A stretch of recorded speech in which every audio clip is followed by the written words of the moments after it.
নমস্কার বন্ধুরা, তুলসী কিচেনে আপনাদের আবারও স্বাগত জানাই। বন্ধুরা, আজকে আমি আপনাদের সাথে শেয়ার করব পাবদা মাছের তেল ঝাল রেসিপি। আর এই রেসিপিটা তৈরি করার জন্য প্রথমেই আমি এখানে 700 গ্রাম পাবদা মাছ নিয়ে নিলাম, যেগুলো আমি আগে থেকে ভালো করে ধুয়ে রেখে দিয়েছি। আর তার সাথে মশলাতে লাগছে পেঁয়াজ কুচি, পেঁয়াজ বাটা, রসুন বাটা, লঙ্কা বাটা।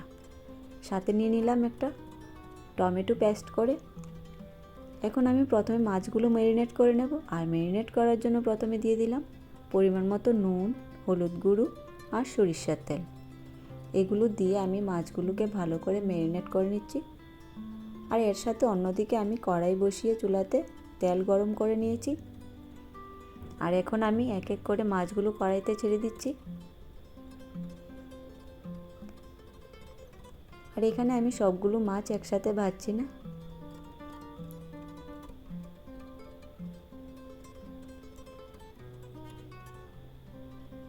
দেখুন, মাছগুলো খুব সুন্দর করে ভাজা হয়ে গেছে। এখন আমি এগুলোকে একটা প্লেটে তুলে নিচ্ছি। আর একই রকম করে সবগুলো মাছই আমি ভেজে তুলে নেব। আর এখন আমি ওই কড়াইতে দিয়ে দিলাম আবার সরিষার তেল। আর তেলটা গরম হয়ে যাওয়ার পর তার মধ্যে পেঁয়াজ কুচিগুলি দিয়ে দিয়েছি। আর পেঁয়াজগুলি এখন আমি একটু হালকা ব্রাউন করে ভেজে নেব। আর পেঁয়াজটা ভাজা হয়ে আসার পর তার মধ্যে পেঁয়াজ বাটা, লঙ্কা বাটা আর রসুন বাটা, সাথে দিয়ে দিলাম পরিমাণ মতো নুন, হলুদ গুঁড়ো আর লঙ্কা গুঁড়ো দিয়ে এখন আমি মশলাটাকে ভালো করে কষিয়ে নেব।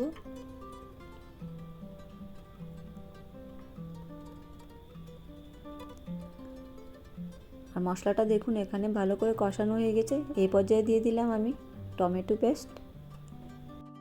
আর টমেটো পেস্টটা দিয়ে আমি মশলাটাকে ততক্ষণ কষাবো যতক্ষণ না মশলা থেকে টমেটোর কাঁচা গন্ধটা চলে যাচ্ছে।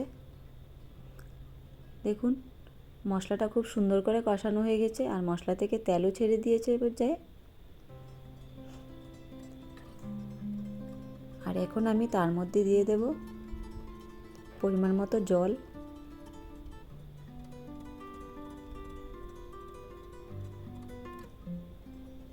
আর জলটা দিয়ে একটু ফুটে উঠে আসার পর তার মধ্যে এক এক করে মাছগুলো দিয়ে দেব।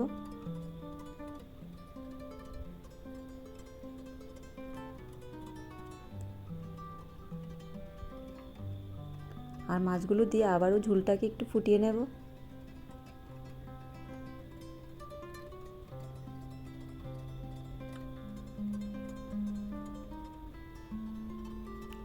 দেখুন, ঝোলটা এখানে দেখতে কতটা লোভনীয় লাগছে। এখন আমি তার মধ্যে দিয়ে দেব ধনেপাতা কুচি। ব্যাস, রেডি হয়ে গেল আমাদের পাবদা মাছের তেল ঝাল। আর দুপুরবেলা গরম গরম ভাতের সাথে এরকম একটা রেসিপি হলে তো খাওয়াটা জমে যায় বন্ধুরা।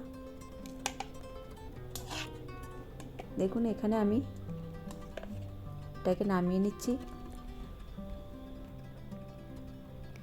তো বন্ধুরা, আপনাদের কাছে পাবদা মাছের এই রেসিপিটা কীরকম লাগলো প্লিজ কমেন্ট করে জানাবেন।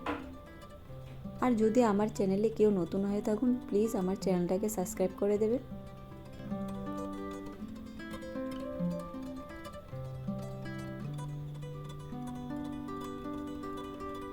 তো বন্ধুরা, রেসিপিটা আপনাদের কাছে যদি ভালো লেগে থাকে প্লিজ লাইক, শেয়ার, কমেন্ট এবং সাবস্ক্রাইব করতে ভুলবেন না। ধন্যবাদ। ভালো থাকুন, সুস্থ থাকুন।